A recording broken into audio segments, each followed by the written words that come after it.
ओम सभी को नमस्ते। ओम का उच्चारण ओम।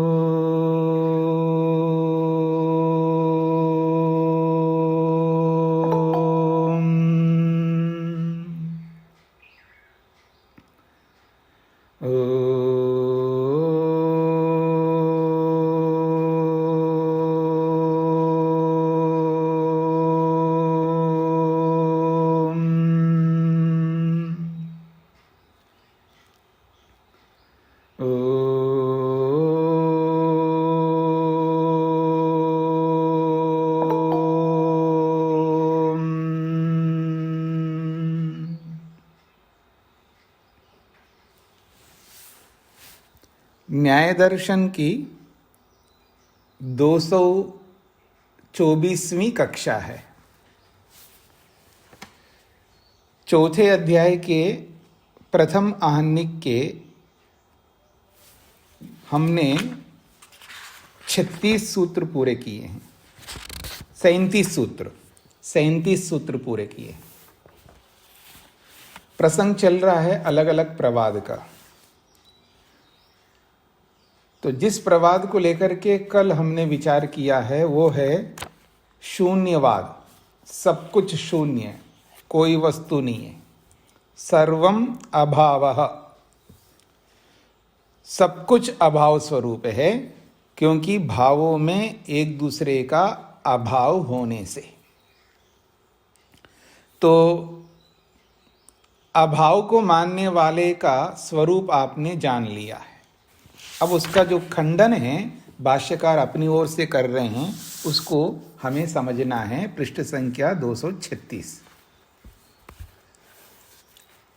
प्रतिज्ञा वाक्ये पदयोः प्रतिज्ञा हेतोश्च व्याघाताद अयुक्तम। प्रतिज्ञा वाक्य जो है प्रश्नकर्ता का, सर्वम अभावः, ये प्रतिज्ञा वाक्य है। इस प्रतिज्ञा वाक्य में पदयोः, दो पद हैं, एक सर्वम, एक है अभाव। तो इन दो पदों में व्याघात होने से, विरोध होने से अयुक्त है, अनुचित है। यानी प्रतिज्ञा ही गलत किया आपने। प्रतिज्ञा वाक्य में ही परस्पर विरोध है। सर्वम में और अभाव में परस्पर एक दूसरे का विरोध है। सर्वम पद में और अभाव पद में परस्पर विरोध है। इसलिए आपका ये कथन जो है, आपकी ये जो प्रतिज्ञा है, ये ठीक नहीं है। तो प्रतिज्ञा के दो पदों में विरोध होने से प्रतिज्ञा ही गलत है आपकी, तो इसलिए आपका कथन ही अनुचित है।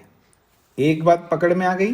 दूसरी बात, अब प्रतिज्ञा है सर्वम अभाव और हेतु है भावेषु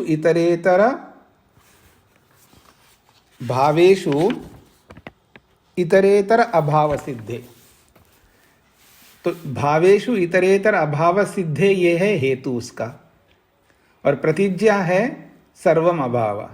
तो प्रतिज्ञा और हेतु इन दोनों के बीच में भी विरोध है, इसलिए आपका कथन अनुचित है। ये बात, दोनों बातें स्पष्ट हो गई जी आपको। एक तो प्रतिज्ञा वाक्य में दो पद हैं, इन दो पदों के बीच में विरोध होने से आपकी प्रतिज्ञा गलत है, इसलिए आपका कथन अनुचित है। दूसरा है प्रतिज्ञा और हेतु, इन दोनों के बीच में परस्पर विरोध है, तो भी आपका कथन ये अनुचित है। तो दोनों प्रकार से प्रश्नकर्ता के कथन को गलत ठहरा रहे हैं सिद्धांती।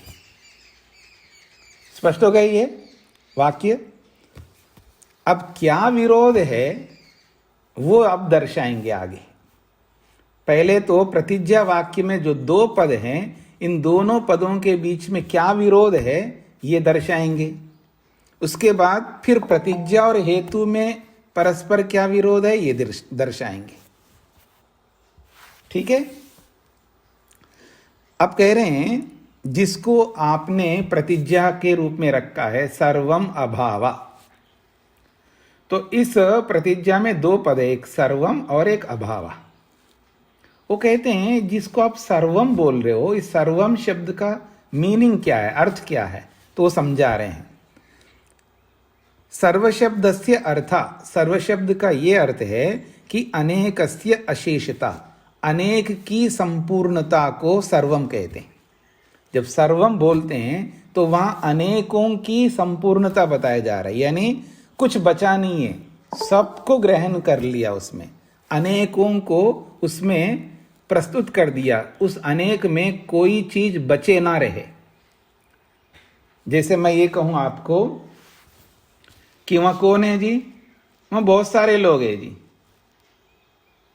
क्या कर रहे हैं, सब खा रहे हैं जी, स्पष्ट हो गया जी, सब खा रहे हैं जी। तो वहां जितने जो बहुत सारे लोग हैं, तो उस बहुत सारे में किसी को छोड़ना नहीं है, सबको ग्रहण करना है, तो वो बहुत को अनेक बोलते हैं। और अशेषता का मतलब है संपूर्णता को कहते हैं। तो अनेकों की संपूर्णता, इससे क्या बोध होता है आपको, वहां जितने भी खा रहे हैं उसमें से किसी को हमने छोड़ा नहीं है, सबको ग्रहण कर लिया। यह है सर्वम शब्द का अर्थ। स्पष्ट हो गया आप लोगों को? किसी को समझ में ना आए तो पूछ सकते हैं। तो ये हो गए सर्वम शब्द का अर्थ। जहां भी सर्वम आप कहेंगे तो जिस परिप्रेक्ष्य में आप सर्वम शब्द का प्रयोग करोगे वहां यही अर्थ होगा हर जगह पर। जैसे कि कल मैंने आपको उदाहरण दिया है कि बेटा जो है पढ़ करके, ट्यूशन करके, वो करके या बहुत मेहनत करके आ गया, उसको भूख लग रही है, माँ से कहा कि माँ मेरे को खाना है, तो कहता है जाओ किचन में जा करके खा लो। तो वो जब रोटी का जो पात्र है उसको निकाल के देखा तो उसको ठीक ठाक रोटियां दिखाई दे रही है, उसकी जितनी आवश्यकता है वो सारी रोटियां दिखाई दे रही है उसको। ठीक है जी, 7 रोटियां रखी है जी, जवान बच्चा है, ठीक है, और सूखी सब्जी है। तो माँ से कहता माँ मैं सब खा लूं? वो सब क्या चीज है जी, सब रोटियां, यही है ना। अब सब और रोटी के साथ में परस्पर संबंध है। अब ये सर्वम का अर्थ क्या है यहां पर, तो अनेक की अशेषता है यहां पर, अर्थात जो अनेक रोटियां हैं उन अनेक रोटियों की परिपूर्णता है, यानी वहां पर किसी को नहीं छोड़ सकते, सब रोटियों को ग्रहण कर लेंगे, उसमें किसी को छोड़ा नहीं है। ये है सर्वम का मतलब। सब खा लूं, तो ये सब का मतलब क्या होता है, तो वहां जितनी रोटियां हैं उन सब रोटियों का ग्रहण हो रहा है इस सब में। यह है अनेक की संपूर्णता। अब स्पष्ट हो गया आप लोगों को? ऐसे सब जगह लागू करना है आपको। जिस जिस प्रसंग में जब आप बोलोगे, पति ने बोला है पत्नी को वो पैसे ले आना, तो पत्नी कह रही है सब ले आऊं। अब सब का मतलब क्या है, जितने नोट वहां रखे हैं उन सब नोटों की, यानी अनेक नोटों की परिपूर्णता, संपूर्णता, अर्थात कोई भी नोट वहां बचाना नहीं अलमारी में, सब उठाओ। ये हो गया सर्वम शब्द का अर्थ। अब भी कोई उदाहरण चाहिए? बहुत हो गया। अब कह रहे हैं भाव शब्द का अभाव शब्द का क्या अर्थ है, तो कह रहे हैं अभाव शब्द का अर्थ है भाव प्रतिषेधा। अभाव शब्द का क्या अर्थ है, भाव का निषेध है। वहां पर भाव का निषेध को अभाव कहते हैं। जैसे घटस्य अभाव, घड़े का अभाव है, तो इस अभाव का मतलब क्या है, तो कहे घड़े के ना होने को बताया जा रहा है। घटा भाव, घड़े का जो अभाव है, घटा भाव, तो ये जो घड़े का अभाव है ये क्या बता रहा है, घड़े के ना होने को बता रहा है, अर्थात घड़े के ना होने को यानी घड़े के निषेध को बता रहा है।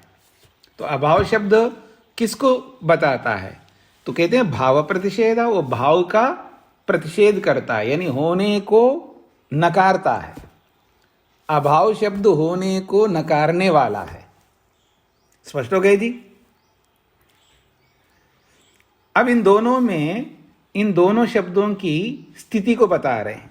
पूर्वम, पूर्वम का मतलब ये जो सर्वम है, ये सर्वम किसको कहता है? सोपाख्यम को कहता है। ये पूर्वम जो है अर्थात सर्वम जो शब्द है ये सोपाख्य है, अर्थात कुछ है इसको बताता है वो सर्वम शब्द। मतलब कथनीय है, यानी इसमें कुछ है उसको बताएगा। ये कुछ क्या है, यानी किसी भाव को कहने वाला है ये सर्वम शब्द। सर्वम शब्द जो है कुछ कहता है। क्या कहता है जी? कहते हैं उपाख्यम, कथने योग्य, कहने योग्य है। तो कुछ कहने योग्य को बता रहा है सर्वम शब्द। स्पष्ट हो गए जी? इसको कहते हैं सोपाख्यम। ये सर्वम शब्द कथनी के साथ युक्त है। सोपाख्यम शब्द का मतलब है कहने योग्य के साथ। और उत्तरम, ये जो अभाव शब्द है वो निरूपाख्यम। निरूपाख्यम का मतलब है कुछ नहीं है इसको बताता है। सोपाख्यम जो है कुछ है इसको बताता है, और निरूपाख्यम जो है कुछ नहीं है इसको बताता है।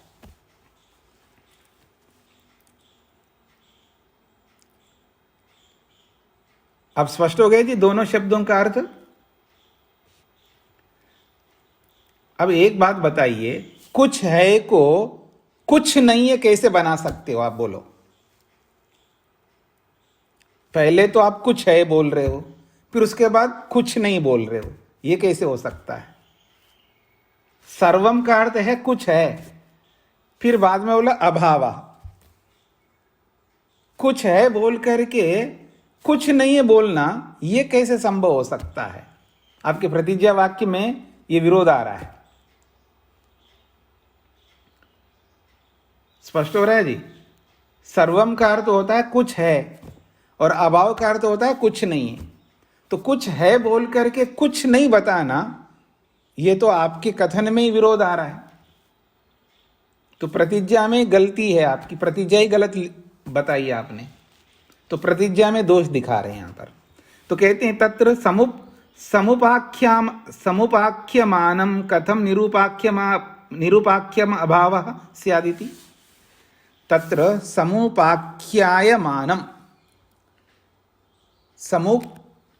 समुपाख्यायमानं कथम निरूपाख्यायम अभावः स्यादिति। समुपाख्यायमानं का मतलब है विद्यमान, कुछ है को बताने वाला शब्द कैसे कुछ नहीं को बताएगा? वो उसी बात को जो मैं हिंदी में बोल रहा हूं, उसी बात को ये कह रहा है। समुपाख्यायमानम, समुपाख्यायमानम का मतलब है कुछ है को बताने वाला शब्द।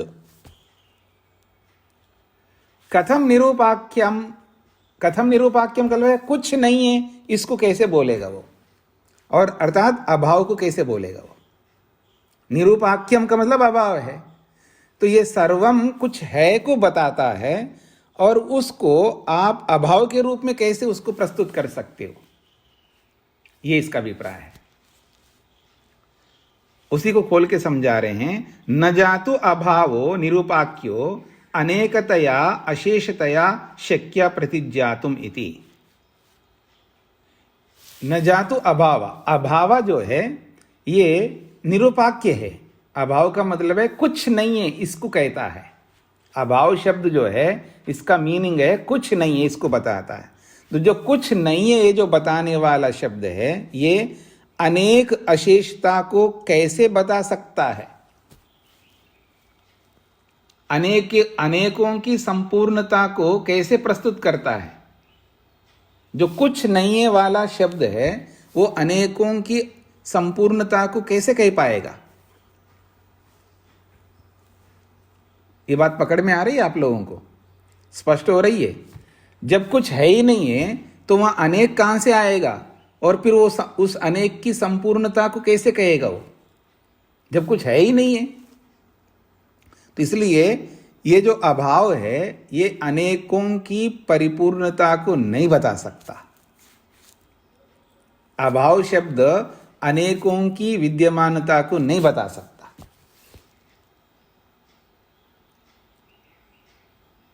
स्पष्ट हो रहा है आप सबको? सर्वम एतद अभाव इति चेत, तो यहां तक उसने समझा दिया है कि प्रतिज्ञा वाक्य में आपका दोष है।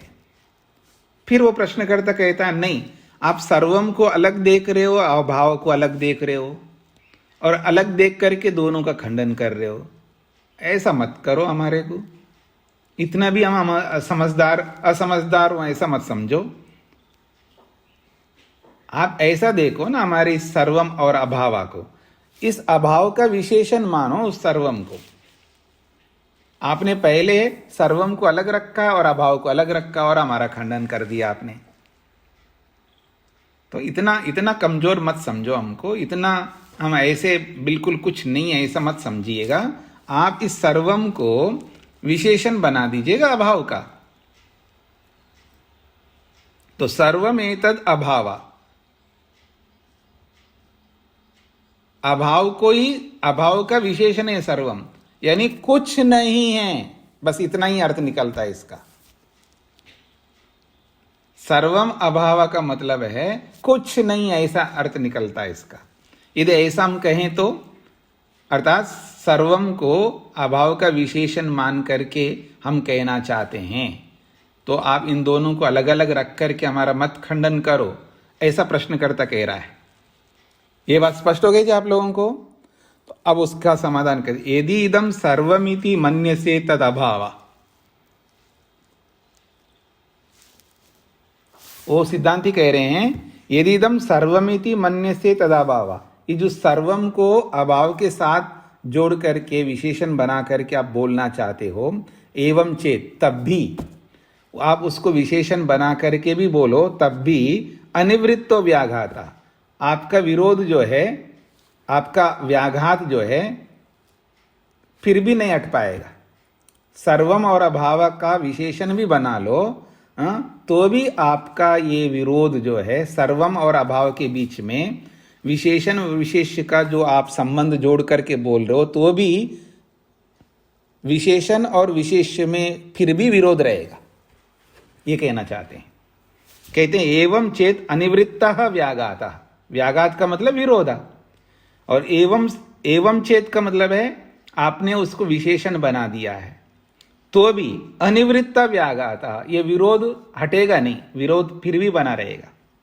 क्यों बना रहेगा? अब देखिएगा, अनेकम अशेषम च इति न अभाव प्रत्ययन शक्यम भवितुम, क्योंकि ये जो अनेकम अशेषम जो अर्थ है ये अभाव शब्द से नहीं बता सकते। इस बात को आप समझने का प्रयत्न करिएगा।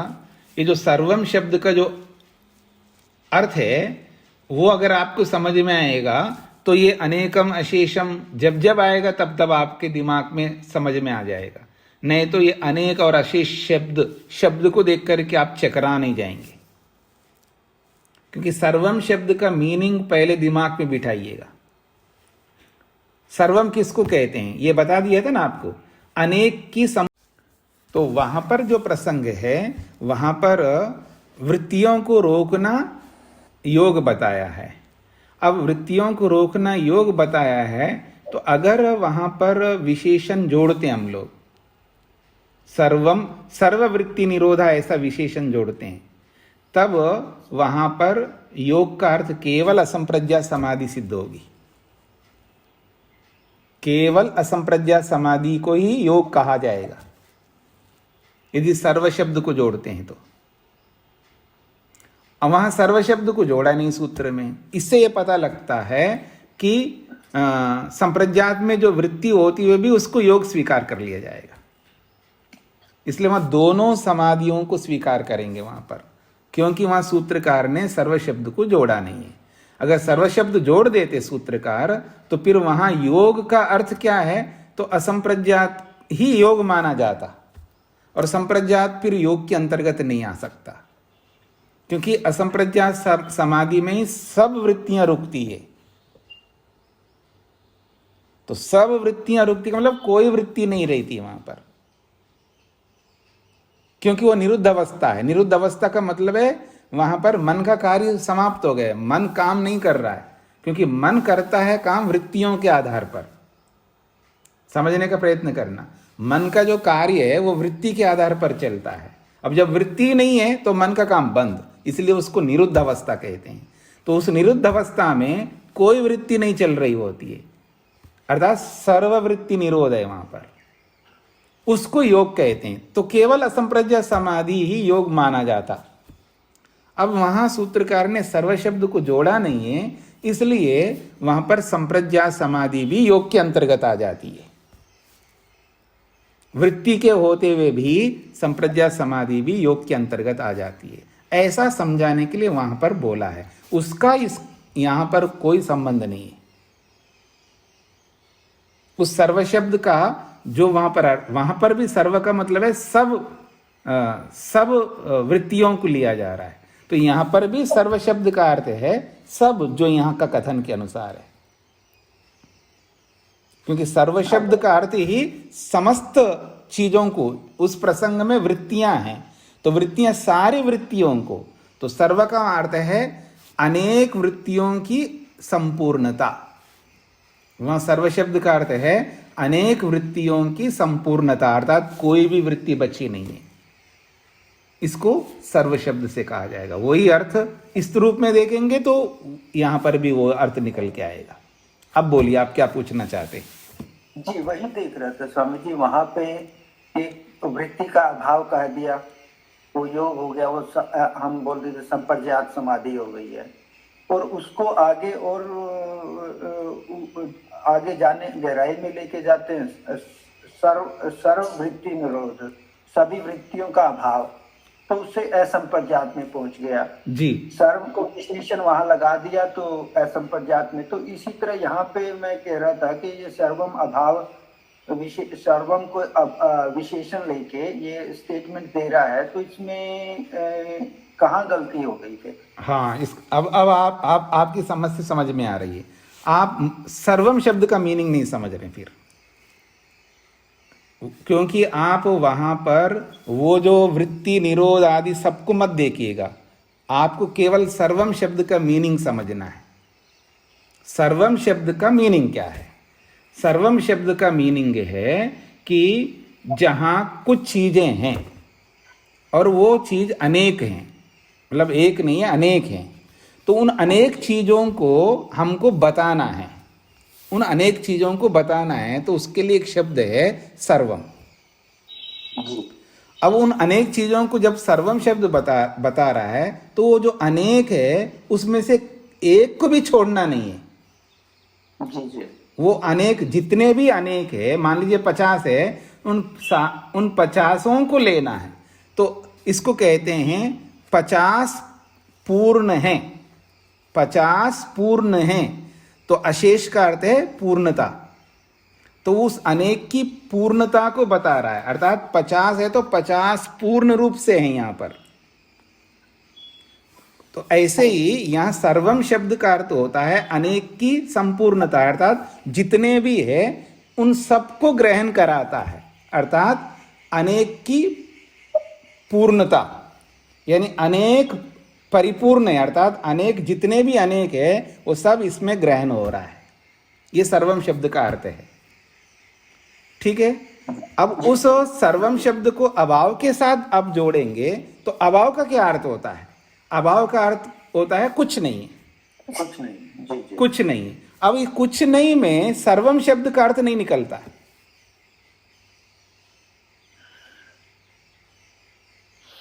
जी स्वामी, समझ तो गया था, बस मैं तो ऐसे ही कर रहा था कि जहाँ पे हमने जब ऋषि ने कह दिया कि वृत्ति निरोध हो गया है तो वहां कुछ नहीं बचा, अभाव हो गया ना वृत्तियों का। फिर उसके ऊपर लेके आते हैं सर्व वृत्ति निरोध। मैं तो उस हिसाब से कह रहा था, जहाँ वृत्ति का निरोध हो गया तो सर्व वृत्ति निरोध ही हो गया था, वहां तो अभाव हो गया था ना जो वृत्तियों का।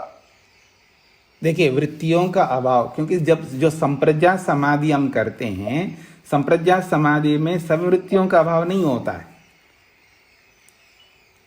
जब असंप्रज्ञात करते हैं तब सब वृत्तियों का निरोध होता है।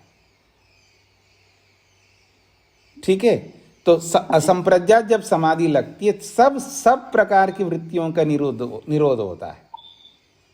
अगर हम वहां पर सूत्रकार ने वृत्ति निरोध ही कहा है, तो इससे ये समझाना चाहते हैं हम लोगों को कि वहां सूत्रकार ने जानबूझ करके सर्व शब्द को जोड़ा नहीं है। तो हमारा प्रश्न है क्यों नहीं जोड़ा? इसलिए नहीं जोड़ा है कि संप्रज्ञात को भी योग के क्षेत्र में लाना चाहते हैं। संप्रज्ञात को अगर सर्व शब्द जोड़ देते वहां पर, तो केवल वहां पर असंप्रज्ञात ही योग माना जाता, तो संप्रज्ञात रह जाता। लेकिन वो ये कहना चाहते हैं कि संप्रज्ञात को भी योग में हम लाना चाहते हैं, इसलिए वहां पर सर्व शब्द को नहीं जोड़ा है, ताकि दोनों योग के अंतर्गत हम मान सके। ये इसका अभिप्राय है। तो अब जब सर्व शब्द जोड़ते हैं तो सब वृत्तियों का, अब वह सर्व शब्द का अर्थ भी वही है, सभी वृत्तियां ग्रहण होती हैं, वह किसी को नहीं छोड़ा जाता है। वहां पर सर्वम शब्द का अर्थ है सब वृत्तियों का निरोध। अब कोई भी वृत्ति नहीं रह रही है, कोई वृत्ति काम नहीं कर रही है, यानी सभी वृत्तियों को ले लिया वहां पर सर्वम का अर्थ हो जाएगा सब वृत्तियों की पूर्णता, अशेषता, अर्थात कोई वृत्ति बची नहीं है। ऐसा ही अर्थ यहां पर ले लीजिएगा कि यहां पर सर्वम का मतलब होता है कि अनेक की परिपूर्णता। जब अनेक की परिपूर्णता है, ये अर्थ अभाव में नहीं जुड़ता है। ये अभाव शब्द, अभाव का अर्थ होता है कुछ नहीं। अब उस कुछ नहीं में अनेक रूपी जो सर्वम जो विशेषण का अर्थ है, वो इस कुछ नहीं में नहीं जुड़ सकता, ये कहना चाह रहे हैं। जी जी स्वामी जी, जी धन्यवाद जी। हाँ जी, हाँ, मधु जी को क्या पूछना है?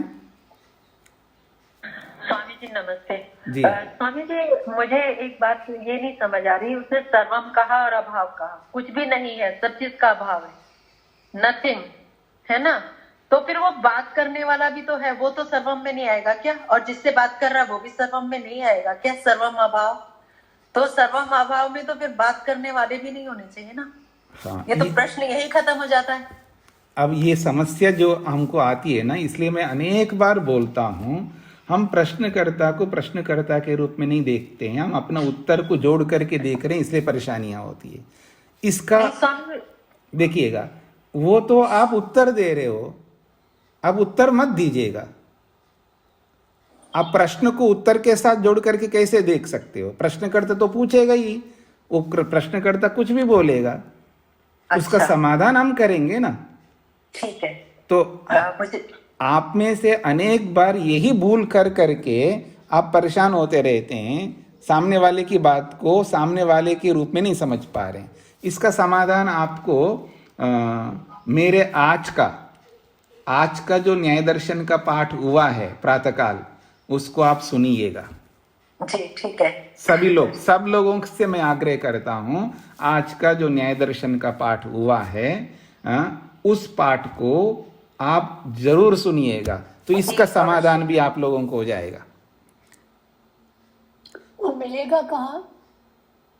अब माता जी हमेशा दोष करती हैं, बार बार वही बात पूछती हैं। पढ़ते हैं हम लोग। हाँ जी माता जी, इस बात का उत्तर मैंने कितने बार दिया है। YouTube से मिलेगा आपको, और कहाँ से मिलेगा जी। हाँ जी, तो हाँ जी, सर्वम का हम इस तरह अर्थ कर सकते हैं, जो कुछ है सब कुछ, जो कुछ भी है सब कुछ। अब कहाँ क्या दोष कर रही है माता जी? देखिएगा, जो बताने वाला जो बताना चाह रहा है उसको छोड़ करके अब अपने अनुसार जो समझती है वो बताना चाह रही है, इसलिए अब आगे चल करके इनको परेशानी होगी, समझ नहीं पाएंगी। यही भूलें सब लोग करते रहते हैं बीच बीच में, कभी कोई करता है, कभी कोई करता है, कभी कोई करता है। अब उस शब्द का जो मीनिंग है, जो हम समझ रहे होते हैं, उसको क्यों ला रही है माता जी? जैसा आप समझते हो, अगर उस बात को आप सामने रखोगे तो प्रश्नकर्ता क्या कहना चाह रहा है वो कभी नहीं समझ में आएगा आपको। इसलिए ये जो कहना चाहते हैं उसको उसी रूप में हमको समझना है। अब आप माता जी, मैंने जो बताया सर्वम शब्द का अर्थ क्या समझा है आप पहले उसको बता दो, फिर अपना अर्थ बाद में बताना। अब पता चल जाएगा आपको कि माता जी क्या समझ रही है। हाँ जी माता जी, प्रश्न माइक खोलिए। आपने यही बताया है ना कि जो कुछ है वो सब। नहीं, मैंने जैसा सर्वम शब्द का जो अर्थ जैसा बताया है उसको आप अपने शब्दों में बताइएगा। आपने जैसे रोटियों का उदाहरण दिया जी। कि 7 रोटियां पड़ी हैं, मतलब जितनी वहां है वो सब आपके लिए, यही है ना उसका अर्थ। और क्या बोला है? मेरे को तो यही समझ में आया जी। हाँ, तो अब यहाँ पर सर्वम शब्द का जो अर्थ बताया उसके साथ उसको आपने जोड़ करके ठीक समझ लिया आपने? किसके साथ जोड़ना है स्वामी जी? अभाव के साथ में। अभाव तो अलग है, सर्वम अलग है। तो सर्वम शब्द का अर्थ अभाव में नहीं जुड़ेगा ना? यहाँ जो कुछ है, या हम जिस बात की बात कर रहे हैं, जिस वस्तु की बात कर रहे हैं, वो वस्तु जो है सब समाप्त, उसकी से संपूर्णता। जिस विषय में हम बात कर रहे हैं वहां जो भी वस्तु है उन वस्तुओं की संपूर्णता सर्वम में आई, किसी और की नहीं। वो आ गई ल। तो जब अभाव शब्द के साथ उस सर्वम को जोड़ते हैं तो अर्थ बैठ जाता है सर्वम का। अभाव के साथ सर्वम शब्द का, जब सर्वम शब्द को अभाव के साथ जोड़ते हैं तो सर्वम शब्द का जो अर्थ है वो अभाव के साथ बैठ जाता है। अभाव का भी तो अर्थ तो वही है ना, यहाँ कुछ नहीं है। देखो इधर उधर जा रही माता जी। मैं जो पूछ रहा हूं उसका अर्थ आपको बताना है। सर्वम शब्द का अर्थ आपने बता दिया। अब उस सर्वम शब्द को अभाव के साथ जोड़ेंगे तो क्या उस सर्वम शब्द का अर्थ अभाव के साथ बैठ जाता है? जब किसी के साथ हम किसी को संयुक्त करते हैं तो मैच होना चाहिए ना। जब किसी को किसी के साथ जोड़ते हैं तो उसका मैचिंग होना चाहिए ना, मैच करना चाहिए। अब जोड़ रहे हैं सर्वम शब्द को अभाव के साथ, तो अभाव के साथ उसका मैच होना चाहिए ना। वो मैच ही नहीं हो रहा है उसके साथ में, तो जो जिसका मैच नहीं हो रहा है उसको क्यों जोड़ रहे हो आप? ठीक है स्वामी जी, आप जो बताएंगे उसके हिसाब से देखें जी। तो ये आप लोग सबको स्पष्ट हो रहा है जी। सर्वम शब्द का जो अर्थ है वो अर्थ अभाव के साथ जुड़ सकता है क्या? क्योंकि सर्वम शब्द का मतलब होता है अनेक की संपूर्णता, और जब यहाँ अभाव में कुछ है ही नहीं है तो ये सर्वम शब्द का अर्थ इस अभाव के साथ जुड़ेगा ही नहीं है। जब जुड़ेगा नहीं तो क्यों बोल रहे हो आप? तो आपका प्रतिज्ञा में विरोध है। आप विशेषण बना करके बोलो तो भी विरोध है, और अलग अलग देखो तो भी विरोध है, ये कहना चाह रहे हैं। स्पष्ट हो गया जी सबको? सर्वम एतद अभाव इति चेत, ये अभाव के साथ सर्वम को जोड़ करके विशेषण बना करके हम कहना चाहते हैं। यदिदम सर्वम इति मन्यसे तद अभावा, ये जो सर्वम को ही अभाव का विशेषण आप मानते हो तो एवं चेत, ऐसा मानने पर भी अनिवृत्तो व्यागाता, विरोध फिर भी बना रहेगा। क्यों? अनेकम अशेषम चैति न अभाव प्रत्येन शक्यम भवितुम। ये जो अनेकम अशेषम जो है ये अभाव के साथ कह नहीं सकते हो, क्योंकि अभाव के साथ में अनेकम अशेषम जुड़ेगा ही नहीं, क्योंकि अभाव में कुछ है ही नहीं है। तो अनेक अर्थ, अशेष अर्थ कैसे जुड़ जाएगा अभाव के साथ में? जुड़ ही नहीं सकता। इसलिए आपकी जो प्रतिज्ञा है वो गलत है। फिर भी कहते हैं अस्ति च अयं प्रत्यय, फिर भी हमको प्रत्यय ज्ञान होता है। सर्वम बोलते ही अनेकम अशेषम का ज्ञान होता है।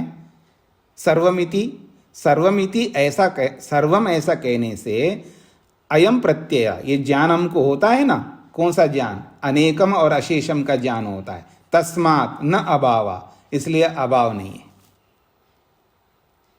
अर्थात सर्वम अभावा ये नहीं हो सकता, ये कहना चाह रहे।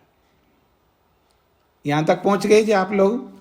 तो सर्वम और अभावा इन दोनों पदों के बीच में विरोध दर्शा दिया है, दोनों में विरोध है, व्याघात है, इसलिए आपकी प्रतिज्ञा ही गलत है। यहां तक पहुंचे जी। अब दूसरा विरोध दिखाएंगे, प्रतिज्ञा और हेतु, इन दोनों के बीच में विरोध दिखाएंगे। अब कह रहे हैं प्रतिज्ञा हेतुश्च व्याघातः, प्रतिज्ञा और हेतु इन दोनों के बीच में परस्पर विरोध है, और जब परस्पर विरोध है तो आपका पक्ष गलत हो जाएगा। तो दोनों में क्या विरोध है वो दिखा रहे हैं, समझने का प्रयत्न करिएगा। सर्वम अभाव इति भाव प्रतिषेध प्रतिज्ञा। सर्वम अभाव ये जो बोला जा रहा है, इस प्रतिज्ञा में क्या बताया जा रहा है, भाव प्रतिषेध, भाव का ही खंडन कर रहा है ये प्रतिज्ञा, सत्ता का ही खंडन कर रहा है, अर्थात सत्ता का निषेध कर रहा है। सर्वम अभावा ये जो प्रतिज्ञा है प्रश्नकर्ता की, इस प्रतिज्ञा से क्या बोध होता है हमको, भाव का निषेध प्रतीत होता है, अर्थात कुछ नहीं है ऐसा बोला जा रहा है, यानी भाव मात्र का निषेध हो रहा है, यानी सत्ता मात्र का निषेध कर रहा है ये सर्वम अभाव शब्द। स्पष्ट हो गया जी इससे, ये है उसकी प्रतिज्ञा। तो सर्वम अभाव जो है ये सत्ता मात्र का निषेध करता है। फिर जो हेतु है उसका, भावेषु इतरेतर अभाव सिद्धे इति हेतु, ये उसका हेतु है। तो अब कह रहे हैं भावेषु इतरेतर अभावम अनुज्ञाय आश्रित्य च इतरेतर अभाव सिद्ध्या सर्वम अभाव इति उच्यते। हेतु क्या है, भावेषु, भावों में। अब यहां भावों में जो बोला है, यहां सत्ता स्वीकार कर रहा है। प्रतिज्ञा में सत्ता मात्र का निषेध किया था, प्रतिज्ञा में सर्वम अभाव शब्द से क्या बोला है, वह सत्ता मात्र का निषेध बोला है। जब सत्ता मात्र का निषेध आपने किया है तो फिर ये भावेषु कैसे बोल सकते हो। सत्तात्मक पदार्थों में एक दूसरे का अभाव होने से, ये जो हेतु है ये हेतु ही गलत है आपका।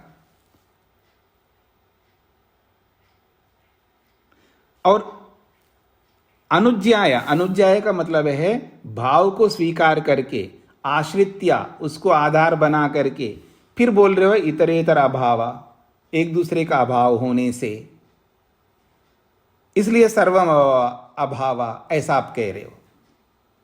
फिर देखिएगा, भावेषु इतरेतर अभावम अनुज्ञाय, भावों में एक दूसरे का अभाव को स्वीकार करके, इस वाक्य से ये भाव को स्वीकार कर रहा है, फिर भाव को स्वीकार करके एक दूसरे का अभाव सिद्ध कर रहा है। अगर भाव तो मान रहा है लेकिन एक दूसरे का अभाव स्वीकार कर रहा है, तो ऐसा स्वीकार करके एक दूसरे का अभाव सिद्ध करते हुए फिर सर्वम अभाव बोला जा रहा है, ये विरुद्ध है, ये विरोध है।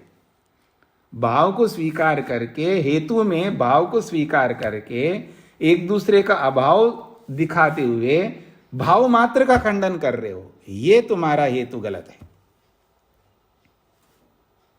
स्पष्ट हो गए जी यहां पर।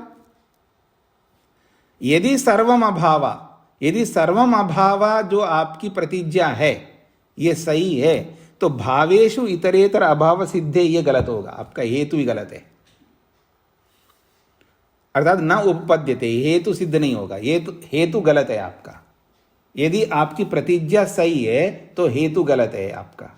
अतः भावेषु इतरेतर अभाव सिद्धि, यदि आप हेतु को सही ठहराते हो तो सर्वम अभाव ये प्रतिज्ञा गलत हो जाएगी, न उपपद्यते, फिर सिद्ध नहीं होगा, यानी सर्वम अभाव ये प्रतिज्ञा सिद्ध नहीं हो पाएगी। यदि भावेषु इतरेतर अभाव सिद्धा इसको सिद्ध मानते हो, यानी हेतु को सिद्ध मानते हो तो प्रतिज्ञा गलत हो जाएगी, और प्रतिज्ञा को सही मानते हो तो हेतु गलत हो जाएगा आपका। इसको कहते हैं उभयतो रज्जु पाशः। उभयतो रज्जु पाशः कहते हैं इसको। रस्सी के दो किनारे होते हैं ना जी, दो किनारे, और रस्सी में एक रिंग डाल दो, और इधर से एक आदमी पकड़ रखा है, ठीक है, और रिंग डाल दिया आपने, तो दूसरी तरफ किसी ने नहीं पकड़ा है, तो क्या होगा जी, उधर से निकाल लोगे आप। और रस्सी में रिंग डाल दिया है और दोनों तरफ एक एक आदमी पकड़ करके पकड़ लिया, आप कैसे निकालोगे आप? इसको कहते उभयतो रज्जु पाशः, यानी रज्जु कहते हैं रस्सी को, और उस रस्सी के दोनों छोर को किसी ने बांध लिया हो, अब उसमें से आप नहीं निकल सकते हो, दोनों तरफ से घेर लिया इसको उसने, सिद्धांती ने। हेतु को सही मानते हो तो प्रतिज्ञा गलत है, प्रतिज्ञा को सही मानते हो तो हेतु गलत है। इसलिए ऐसा मत करो जिससे आप दोनों ओर से गिर जाओ, और दोनों ओर से आप बंध जाओ, दोनों ओर से आप फंस जाओ, दोनों ओर से आप गलत माने जाओ। इसलिए ऐसा हेतु, ऐसी प्रतिज्ञा मत किया करो, ये इसका अभिप्राय है। ये तो सूत्रकार ने अपनी ओर से समाधान किया है जी।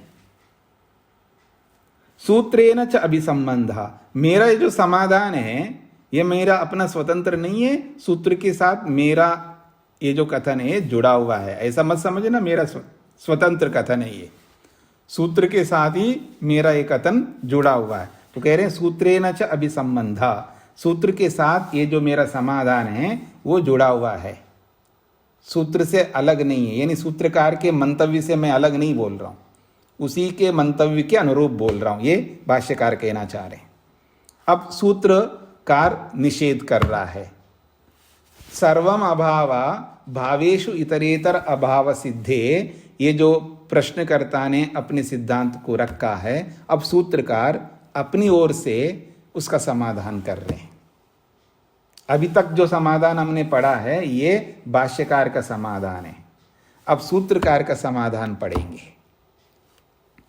तो कहते हैं ना का मतलब है सर्वम अभाव नहीं हो सकता है। क्यों नहीं हो सकता? तो कहते स्वभाव सिद्धे भावानाम, जितने भी भाव है वो अपने स्वरूप से ही सिद्ध है, उसको तुम कौन होते हो निषेध करने वाला? स्पष्ट हो रहा है जी? ये जो सर्वम अभाव बोला है आपने, तो सब कुछ अभाव है, ये ठीक नहीं बोला आपने। क्यों? जो भावात्मक पदार्थ है वो अपने नैसर्गिक रूप में, अपने स्वरूप में सिद्ध है। जो स्वतः सिद्ध है उसको आप कैसे खंडन कर सकते हो?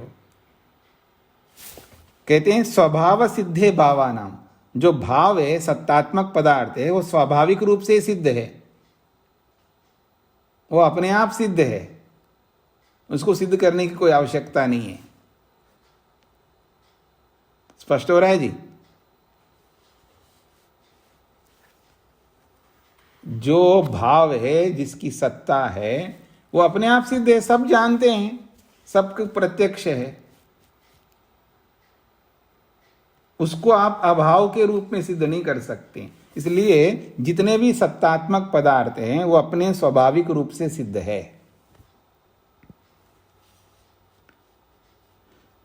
ये उत्तर दिया है सिद्धांती ने। अब भाष्य को देखिएगा, वो कहते हैं न सर्वम अभावः, ये जो ना है इसका अर्थ बता रहे हैं, सर्वम अभाव जो आपने बोला है ये ना, ये आपका कथन ठीक नहीं है। कस्मात्, क्यों? स्वेन भावेन सद्भावात् भावानाम, ये जो भाव है, सत्तात्मक पदार्थ है, वो अपने स्वाभाविक रूप से विद्यमान होने से। देखो ना, वृक्ष अपने स्वाभाविक रूप से विद्यमान है, पहाड़ अपने स्वाभाविक रूप से विद्यमान है, धरती अपनी स्वाभाविक रूप से विद्यमान है, सब वस्तुएं अपने स्वाभाविक रूप से विद्यमान हैं।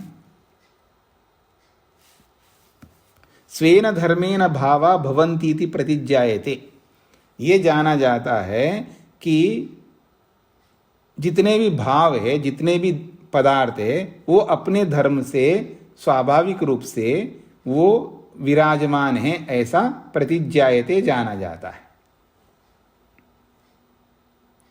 अब प्रश्नकर्ता प्रश्न कर रहा है, तो स्वाभाविक धर्म क्या है उसका, जिस अपने स्वाभाविक धर्म से वो विराजमान है। कहते कश्च सो धर्मो भावानाम, भावों का, पदार्थों का अपना क्या धर्म है, जिसको आपने बताया कि अपने स्वाभाविक धर्म से वो विराजमान होते, ठीक है ना। स्वेन भावेन सद्भावात भावानाम, सत्तात्मक पदार्थ अपने स्वाभाविक भाव से, अपने स्वाभाविक धर्म से वो विराजमान है। तो उसका स्वाभाविक धर्म क्या चीज है? कश्च स्व धर्म भावानाम, सत्तात्मक पदार्थों का अपना धर्म क्या चीज है? तो उत्तर दे रहे हैं, द्रव्य गुण कर्म नाम सद आदि सामान्यम। द्रव्य गुण कर्म नाम, द्रव्य है, गुण है और कर्म है, ये तीन पदार्थ हो गए ना जी। एक द्रव्य, एक गुण और एक कर्म। तो उसका स्वभाव क्या है? द्रव्यम सत, द्रव्य है, द्रव्य है। अब द्रव्य नहीं है ये नहीं कह सकते। गुण सद, गुण भी है, कर्म भी है, तो द्रव्य भी सत है, गुण भी सत है और कर्म भी सत है। और इन तीनों में सामान्यम, इन तीनों में समानता है। द्रव्य है, गुण है, कर्म है, ये सब जानते हैं। कोई ऐसा नहीं बोल सकता द्रव्य नहीं है, गुण नहीं है, कर्म नहीं है। कैसे बोल सकता है? बोलने वाला कभी ये बोल सकता है कि मैं नहीं हूं? बताइए। जो मधु जी ने प्रश्न उठाया है अब समाधान समझ ले मधु जी, ये है मधु जी का समाधान, ठीक है जी। वो जो बोलने वाला सर्वम अभाव बोल करके ये कैसे कह सकता है कि जो भावात्मक पदार्थ जो विराजमान है, सत्तात्मक पदार्थ है, उसका निषेध कैसे कर सकता है? तो द्रव्य है, गुण भी है, कर्म भी है, इसका कोई निषेध नहीं कर सकता। इसका निषेध करने का मतलब है आप बोल कैसे रहे हो? आप है ही नहीं है तो क्यों बोल रहे हो? आपका बोलना कोई मान ही नहीं रखता। आप कुछ है ही नहीं है, तो जब है ही नहीं है तो आपका ये कथन ही है ही नहीं है। स्पष्ट हो रहा है जी आप लोगों को? मैं सर्वम अभाव बोला है तो आप कौन हो जी? आप भाव हो क्या? आपकी सत्ता है कोई बोलने वाले की? तुम्हारी भी सत्ता नहीं है, तुम्हारे कथन की भी सत्ता नहीं है। स्पष्ट हो रहा है ना? तो द्रव्य है ये सब जानते हैं, गुण है ये भी सब जानते हैं, और कर्म है ये भी सब जानते हैं। इसलिए सब लोग कर्म करते हैं। कर्म नहीं होता तो कौन करेगा कर्म? गुण नहीं है तो कौन कहेगा ये गुण है जी? अरे उसके अंदर तो बहुत गुण है, उसके अंदर तो कोई गुण ही नहीं है, मतलब ऐसे ऐसे गुण नहीं है। उसके अंदर गुण नहीं का मतलब आप ये मत समझना उसके अंदर कोई गुण नहीं है। इसके अंदर तो वो गुण ही नहीं है, वो गुण नहीं है जो दूसरों में हम देखते हैं। अर्थात दूसरे गुण है, मतलब अवगुण है ऐसा बोल सकते। इसके अंदर गुण नहीं है का मतलब है उसके अंदर आप अवगुण देख रहे हो। स्पष्ट हो रहा है जी? तो गुण को तो सब स्वीकार करते हैं, गुण है तभी तो स्वीकार कर रहे हैं, और द्रव्य है तभी स्वीकार कर रहे हैं। तो द्रव्य है, गुण है, कर्म है, तो ये तीनों में समानता है। द्रव्यानाम क्रियावत, और फिर द्रव्य है तो क्रियावान भी होते हैं। हाँ याद रखना, ये द्रव्य की परिभाषा है। जब आप वैशेषिक पढ़ेंगे क्रियावत द्रव्यम कहते हैं, द्रव्य क्रियावान होता है। तो कह रहे हैं द्रव्यानाम क्रियावत, द्रव्य है तो वो क्रिया वाला होता है, अर्थात उसमें कोई ना कोई क्रिया होती है अगर द्रव्य है। बस यहां पर हमको ये समझना है, ये परमात्मा में क्रिया नहीं होती, लेकिन परमात्मा क्रिया देता है। एक होता है स्वयं में क्रिया और एक होता है दूसरे में क्रिया। तो दूसरे में क्रिया देना भी क्रियावान कहलाएगा उसको। परमात्मा को भी क्रियावान माना जाता है, लेकिन उसकी स्वयं की क्रिया नहीं होती है। आप समझ सकते हैं जी, समझ रहे हैं आप मेरी बात को? परमात्मा में स्वयं में क्रिया नहीं होती है।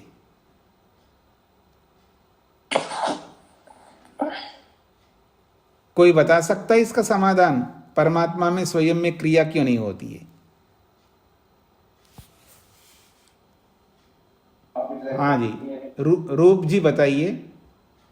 स्वामी जी, स्वामी जी, ईश्वर में इसलिए क्रिया नहीं क्योंकि वो संपूर्ण है और वो मतलब कि सभी जगह पहले से ही है, तो उनको क्रिया की आवश्यकता ही नहीं है। देखिए, आप बोल रहे हो लेकिन ठीक से प्रस्तुत नहीं कर रहे हो। आप समाधान सही कर रहे हो लेकिन प्रस्तुतिकरण नहीं ठीक हो रहा है जी। थोड़ा सा और बढ़िया बताइए। मतलब ईश्वर पहले से ही है, सब जगह कण कण में अनंत है, तो ये सब हमारा कथन है, इससे स्पष्ट नहीं होगा। न समझने वाले को ईश्वर क्रिया नहीं कर सकता, उसको ये समझ में नहीं आएगा। उसको समझ में आ जाए ऐसा आपका कथन कर होना चाहिए। अब वो ऐसा कथन नहीं आया। आप उत्तर सही दे रहे हो लेकिन आपके कथन से न समझने वाले को समझ में नहीं आएगा। ऐसा कथन करिएगा तो उसको समझ में आ सके। हाँ जी, योगेश जी बताइए। स्वामी जी, परमात्मा व्यापक होने से क्रिया नहीं कर सकता, क्योंकि क्रिया करने के लिए खाली स्थान होने की आवश्यकता होती है। हाँ, इन्होंने सही समाधान किया है। मतलब क्रिया वो ही कर सकता है जिसको स्पेस चाहिए। क्रिया का मतलब होता है गति। क्रिया का अर्थ होता है गति। तो गति करने के लिए स्पेस चाहिए होता है। बिना स्पेस के कैसे गति करेगा? और भगवान सब जगह विराजमान है। अब जब सब जगह विराजमान है तो उसको क्रिया करने का कोई अवसर ही नहीं मिल रहा है। मतलब वो गति कैसे करेगा? गति करने के लिए तो जगह ही नहीं है, खाली सब जगह पहले से भरा हुआ है वो। ये तो वो वाली बात है। तो आकंठ भर दिया उसने भोजन, ठीक है ना। अब जगह ही नहीं है, तो जगह ही नहीं है तो आप न्योता दे दिया जी हमारे यहाँ शादी है, आप खाने के लिए आइए।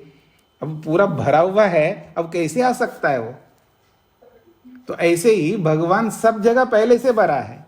मतलब कोई स्थान खाली नहीं है जहां भगवान ना हो। तो जब सब स्थान को घेर रखा है, अब गति करने के लिए स्थान चाहिए। वो स्थान भगवान में है ही नहीं है।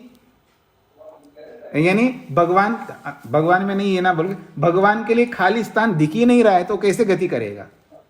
सारे स्थान को घेर के रख दिया है, सब स्थानों में भरा हुआ है। अब खाली जगह ही नहीं है भगवान के लिए तो गति नहीं कर सकती, इसलिए गति नहीं करता। ये इस बात से उसको समझ में आएगा सामने वाले को। आपने उत्तर सही दिया लेकिन प्रस्तुतिकरण गलत था। तो परमात्मा में गति तो हो नहीं सकते, तो क्रियावान तो बना नहीं फिर। तो उसका समाधान है कि वो खुद में गति नहीं करता लेकिन दूसरे को गति देने के कारण से भी उसको क्रियावान कहते हैं। ठीक है जी। तो क्रियावत द्रव्यम, द्रव्य क्रियावत होता है। इत्येवम आदिर विशेष, ये विशेष है। यानी एक तो द्रव्य गुण कर्म में सामान्यता है, समानता है, तो सामान्य हो जाएंगे। द्रव्य गुण कर्म जो है तीनों में समानता है, यानी द्रव्य भी है, गुण भी है, कर्म भी है। तो अस्तित्व के रूप में तीनों समान है, लेकिन द्रव्य में क्रियावत्व है, यानी द्रव्य में क्रिया होती है, और गुण और कर्म जो है ये अलग हो जाएंगे उससे, क्योंकि ये स्वरूप उनमें नहीं है। तो इसलिए वो द्रव्य जो है गुण कर्म से अलग होता है, क्योंकि समानता से सामान्य हो जाता है और विशेषता से उनसे भेद हो जाता है, उससे अलग होता है। तो किसी विशेषता को हमको लाना होता है जिससे उस तत्व को उससे भेद कर सकते। तो द्रव्य को भेद करने के लिए उन्होंने क्रिया स्वरूप लाया, द्रव्य को गुणों से अलग करने के लिए। तो ये क्रियावत्व जो है ये विशेष गुण हो जाएगा। तो सामान्य गुण भी होते हैं, विशेष गुण भी होते हैं, ये कहना चाह रहे हैं। शीला जी को क्या पूछना था?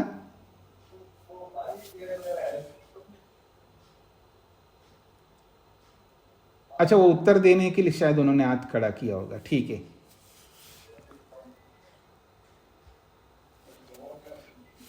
स्पर्श पर्यंत पृथिव्या, और स्पर्श पर्यंत जो पृथिव्या पृथ्वी के जो गुण हैं वो स्पर्श पर्यंत, यानी रूप रस गंध स्पर्श, तो स्पर्श पर्यंत गुण पृथ्वी के हैं।